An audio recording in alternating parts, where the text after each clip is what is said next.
1 Samuel chapter 30 verse 6 అందరం కలిసి చదువుదామా? దావీదు మిక్కిలి దుఃఖపడెను, మరియు తమ తమ కుమారులను బట్టి కుమార్తెలను బట్టి జనులకు అందరికీ ప్రాణము విసిగినందున రాళ్ళు రువ్వి దావీదును చంపుదము రండని వారు చెప్పుకొనగా దావీదు తన దేవుడైన యెహోవాను బట్టి ధైర్యము తెచ్చుకొనెను.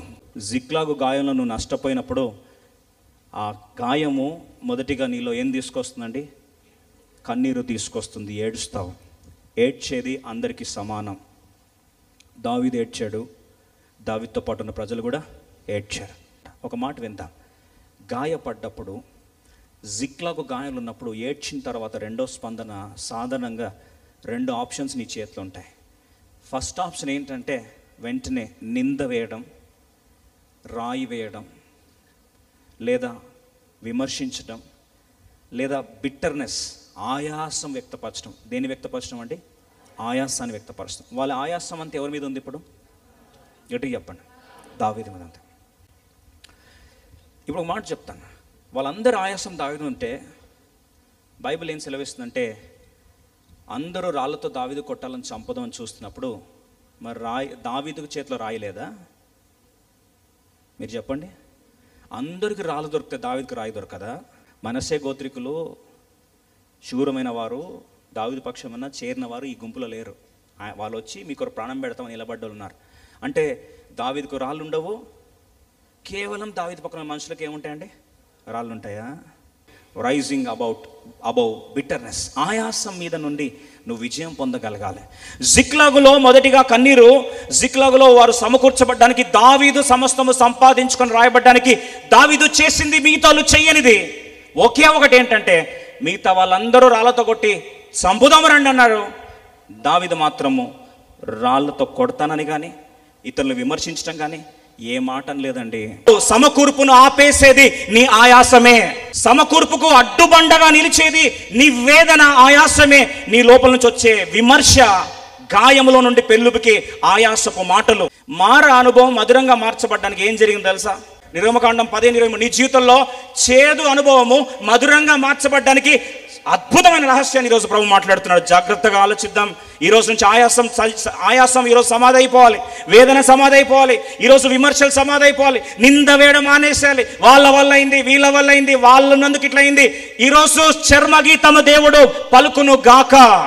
నిర్గమకాండం 15:23, 15:23 కలిసి చదువుదాం. మారా నీళ్లు చేదైనవి గనుక వారు ఆ నీళ్లు త్రాగలేకపోయిరి, అందువలన దానికి మారా అను పేరు కలిగెను. ఇప్పుడు మారా చేదనుభవాలట. 24-25 వచనాలు చదువుదాం. 24-25.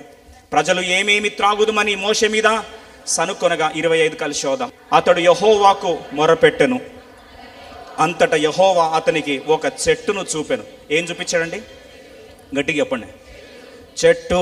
సామెతలు 15:4 అందరం కలిసి చదువుదాం. ఏంటా చెట్టు? ఆ చెట్టు పేరేంటి? సాత్వికమైన నాలుక జీవ వృక్షము. చాలు. Tree of life. దానిలో కుటిలత ఉండిన ఎడల ఆత్మకు భంగము కలుగును. ఇప్పుడు మారాను మధురంగా మార్చేది ఏ నాలుక? సాత్వికమైన నాలుక, జీవ వృక్షం. అది ఆ నీళ్ళలో వేసిన తర్వాత నీళ్లు మధురములు ఆయను. అక్కడ ఆయన వారికి కట్టడలను విధిని నీళ్ళల్లో వేయాలి. బాగా వినండి. నీ హృదయములో నుండి జీవధారలు బయలుదేరును కాబట్టి అన్నిటికంటే ముఖ్యముగా నీ హృదయమును భద్రముగా.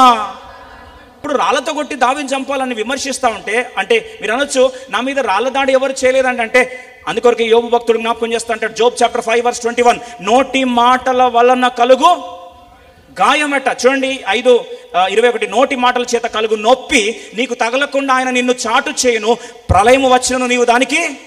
చూడండి యోబు జీవితంలో ముందే చాలా స్పష్టంగా జ్ఞాపకం చేస్తూ ఏమంటున్నాడు? పరిశుద్ధాత్మ గ్రంథస్థం చేశాడు. ఏంటంటే నోటి మాటల చేత కలుగు గాయం.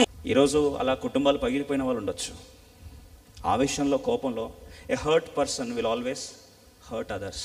నీ గాయం జరిగిన లోపల నోరు నుంచి ఏం చేస్తావంటే వేదన వెళ్ళగక్కుతావు. ఆ వేదనలో కొన్నిసార్లు మంచిగా ప్రశాంతంగా సమకూర్చబడాల్సిన జీవితాలు ఈ నాలుక ద్వారా ఏమవుతాయి?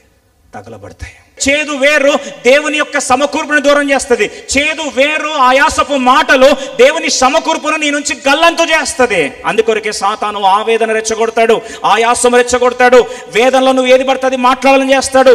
ఆ వేదనలో నువ్వు చుట్టుపక్కల ప్రజలు తిడతావు, తల్లిదండ్రులు తిడతావు, సేవకుని తిడతావు, సంఘాన్ని తిడతావు, పిలుపుని తిడతావు, దేవుని తిడతావు. సమకూర్చాల్సిన వాతావరణాన్ని కుప్పగూల్చుకుంటున్నావు. అంటే ఈరోజు జీవ వృక్షముగా ఉండాల్సిన నాలుక ఈరోజు మృత తుల్యమైపోయి జీవధారాలు పెలుగుబల్సిన ప్రాంతంలో ఈరోజు మృతధారలు కారుతున్నాయంటే, సమకూర్పు రాకుండా ఆలస్యం అవుతుందంటే కారణం నిస్సందేహంగా హెబ్రీ 12:15 రాస్తుంది, మీలో ఎవడైనను దేవుని కృపను పొందకుండా తప్పిపోవునేమో అనియు చేదైన వేరు ఏదైనను మొలిచి కలవరపరచ వలన అనేకులు అపవిత్రులైపోవుదురేమో అనియు జాగ్రత్త పడుడి. Be careful. నీ మనసు ఆయాసం ఉందా ఈరోజు? ఎవరి మీద ఉంది నీకు ఆయాసం? ఎవరి మీద నీకు బాధ? ఈరోజు ఎందుకు ఇలా జరిగిందని ఎవరిని ముద్దాయి చేస్తున్నావు? అక్యూస్ నెంబర్ 1 ఎవరిని పెడుతున్నావో ఆయాసం నీకు వారి మీద ఉంది. ఈరోజు ప్రభు అంటున్నాడు, అనుమతించింది దావీదా.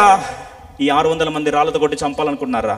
ఏం పర్లేదు, దావీదు తెలుసు, అనుమతించింది 600 మంది కాదు, అనుమతించింది అమాలేకులు కాదు, అనుమతించింది సౌలు కాదు, అనుమతించింది ఎవరు? దేవుడు. తన దేవుడైన యెహోవాను బట్టి ఏం చేశాడు? ధైర్యం తెచ్చుకున్నాడు. ఆయాసములో ఆవేదన కాస్త ఆరాధనగా మలుచుకున్నాడు.